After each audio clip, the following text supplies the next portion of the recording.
নমস্কার দর্শক বন্ধুরা, আমাদের ইউটিউব চ্যানেলে আপনাদের সবাইকে স্বাগত। সঙ্গে রয়েছি আমি বিকাশ সিংহজি।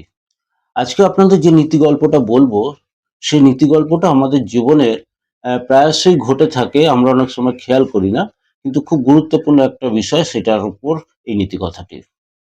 এক গ্রামে একটা জলের ডোবা ছিল।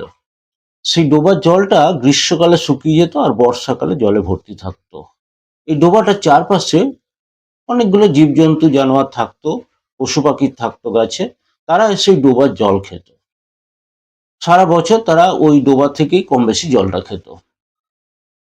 এই ডোবাটার থেকে কিছুটা দূরে একটা পাহাড় ছিল। সেই পাহাড় থেকে একটা তরুণ কাঠবিড়ালি, সে এই জলের ধারে এলো। সে জলের ধারে এসে ডোবাটি জলটা দেখে সে আনন্দে আপ্লুত হয়ে গেল। কারণ সে যেখানে ছিল সেখানে কিন্তু এত জল ছিল না, পাহাড় ঘেরা জায়গা, সেখানে ডোবা ছিল না। ফলে এই ডোবার জলটা দেখে সে আনন্দে এত আপ্লুত হলো, সে ওই ডোবার জল খাওয়া শুরু করলো। সে ডোবার জলটা দেখে যে আনন্দ পেয়েছিল, সে আনন্দটাকে বাড়তি করবার জন্য সে ঘন ঘন জল খেতে লাগলো। অর্থাৎ কিনা সকাল সন্ধ্যে দুপুরে যখনই তার জল খাওয়ার ইচ্ছা হতো, জল খেতে, প্রয়োজন ছাড়াও সে জল খেতে লাগলো। গ্রামের বনের অন্য পশু পাখিরা তার এই জল খাওয়া দেখে তাকে বিরত করার চেষ্টা করলো।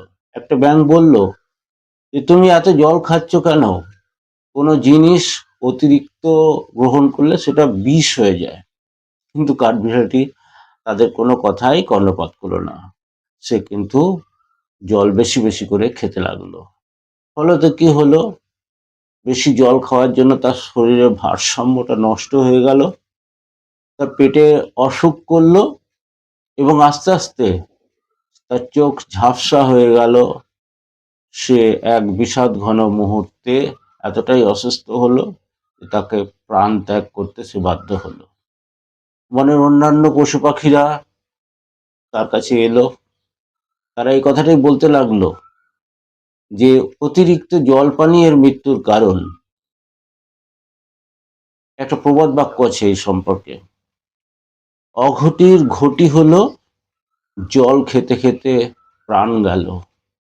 অর্থাৎ এই গল্পের মরালিটি এটাই, যে আমাদের জীবনে অনেক সময় কোনো ঘটনা ঘটে, আমরা তাতে আনন্দ পাই, কিন্তু সেই আনন্দটাকে যদি আমরা অতিরিক্ত ভাবে নিতে চাই, তাহলে কিন্তু তার ফল বিষময় হয়, ঠিক এই কাঠবিড়ালিটির মতো। সেই জন্য এই আনন্দের ক্ষেত্রে আমাদের পরিমিত থাকা দরকার।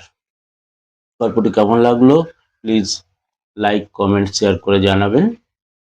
আপাতত বিদায় নিচ্ছি, দেখা হচ্ছে পরের ভিডিওতে। ধন্যবাদ, নমস্কার।